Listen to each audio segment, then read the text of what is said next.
Pada video sejarah kali ini, kita akan membahas tentang peristiwa proklamasi kemerdekaan Indonesia, bagian ke-1. Simak terus ya. Teman-teman, sebelum proklamasi kemerdekaan Indonesia, ada beberapa peristiwa penting yang terjadi. Di antaranya, kekalahan Jepang terhadap sekutu, janji kemerdekaan yang diberikan Jepang terhadap Indonesia, pembentukan BPUPKI dan PPKI. Semua ini akan kita bahas pada video bagian ke-1. Selanjutnya, mulai dari peristiwa Rengas Dengklok sampai pelaksanaan proklamasi kemerdekaan Indonesia akan kita bahas pada video bagian kedua. Kita bahas satu persatu ya. Kekalahan Jepang terhadap sekutu yang menjadi titik awal peristiwa proklamasi kemerdekaan Indonesia.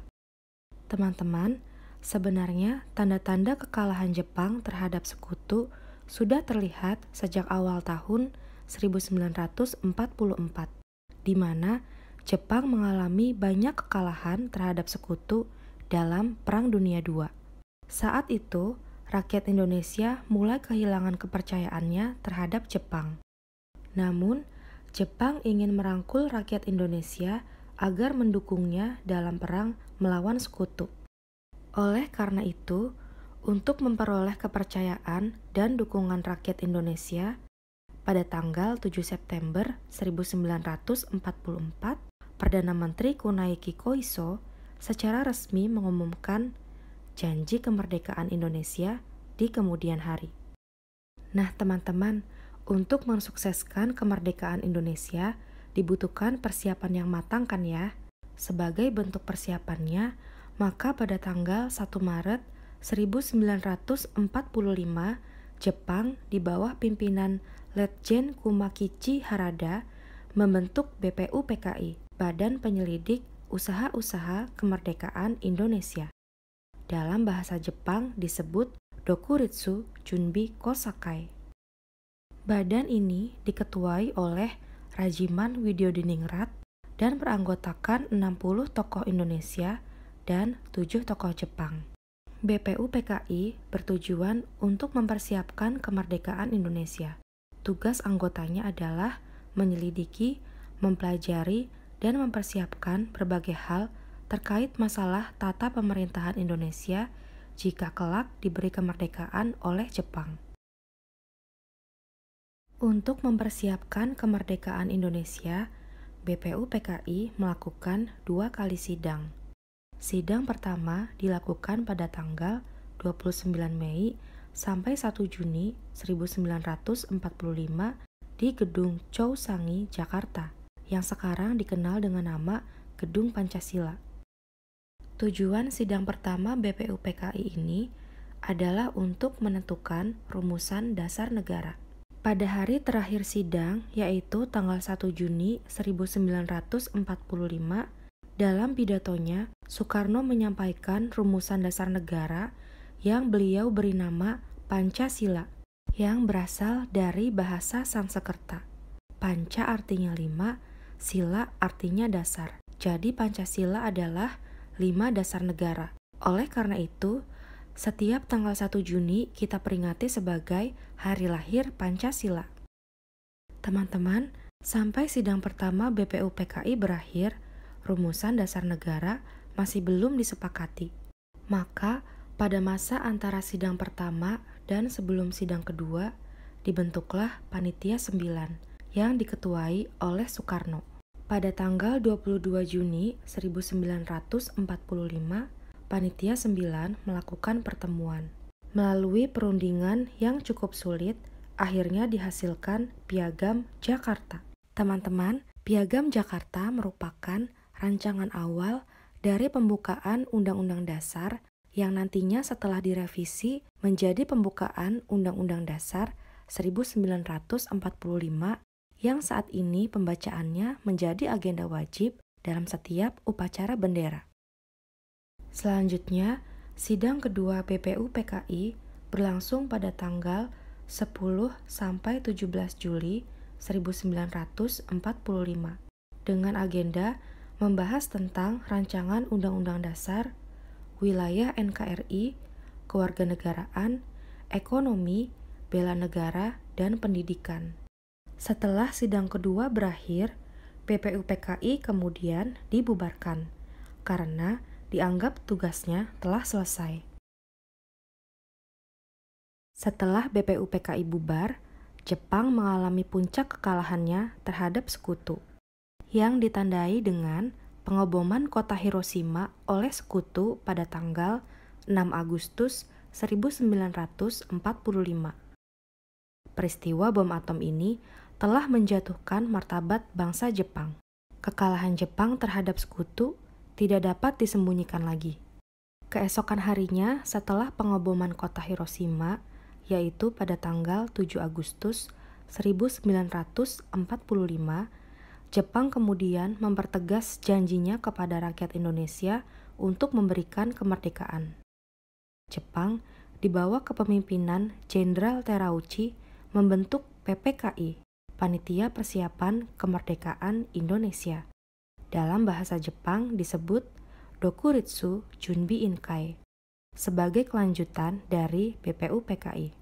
PPKI diketuai oleh Soekarno dan diwakili oleh Mohatta.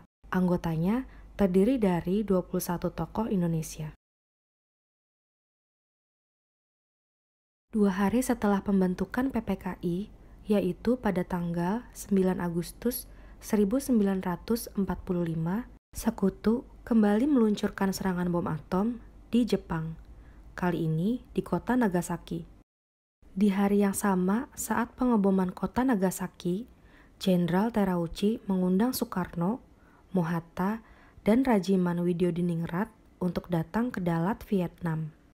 Teman-teman, pengoboman kota Hiroshima dan Nagasaki membuat Jepang tidak berkutik terhadap sekutu.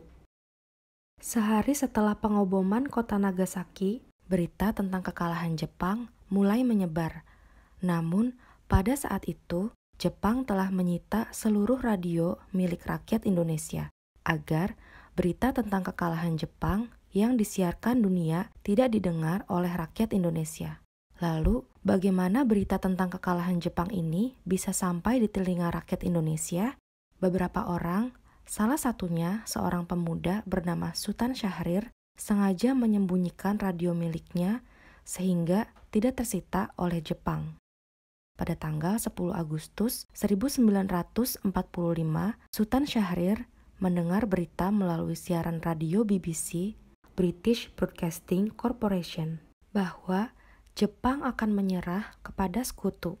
Namun, berita ini tidak diketahui oleh Soekarno, Mohatta, dan Rajiman karena ketiga tokoh ini sedang dalam perjalanan menuju Dalat, Vietnam. Ketiga tokoh ini sampai di Dalat dan mengadakan pertemuan dengan Jepang pada tanggal 12 Agustus 1945. Dalam pertemuan itu, Jenderal Terauchi mengatakan bahwa pemerintah Jepang sudah memutuskan akan memberikan kemerdekaan kepada Indonesia kapanpun bangsa Indonesia siap. Kemerdekaan boleh dinyatakan. Pembicaraan kemudian dilanjutkan membahas tentang rancangan pelaksanaan kemerdekaan Indonesia. Di akhir pertemuan, Jenderal Terauchi memberi selamat kepada Soekarno dan Mohatta sebagai ketua dan wakil ketua PPKI. Soekarno, Mohatta, dan Rajiman kembali ke Indonesia pada tanggal 14 Agustus 1945. Sesampainya di Indonesia, Soekarno, Hatta, dan Rajiman mendengar berita tentang kekalahan Jepang terhadap sekutu dari golongan muda. Teman-teman, pada masa itu terdapat golongan muda, yaitu para pemuda dan pelajar Indonesia yang ingin berjuang memerdekakan bangsa Indonesia tanpa melalui PPKI, sebab PPKI merupakan lembaga yang dibentuk Jepang. Sedangkan golongan tua terdiri dari tokoh-tokoh senior seperti Soekarno, Hatta, dan anggota BPUPKI serta PPKI.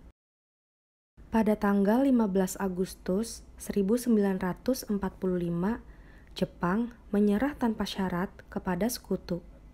dan berakhirlah Perang Dunia II. Di hari yang sama, sekitar pukul 21.30, golongan muda yang dipimpin oleh Wikana dan Darwis datang ke rumah Soekarno di Jalan Pegangsaan Timur nomor 56 Jakarta untuk mendesak Soekarno agar memproklamasikan kemerdekaan Indonesia paling lambat 16 Agustus 1945. Namun, Soekarno menolak. Sebagai ketua PPKI, Soekarno ingin melakukan musyawarah dengan seluruh anggota PPKI untuk mempersiapkan kemerdekaan Indonesia. Hal ini didukung juga oleh Mohatta yang mengatakan bahwa kami tidak mau gegabah. Menurut Soekarno dan Mohatta, Jepang akan mengakui kemerdekaan Indonesia jika dilaksanakan oleh PPKI. Perbedaan pendapat antara golongan tua dan golongan muda ini mendorong terjadi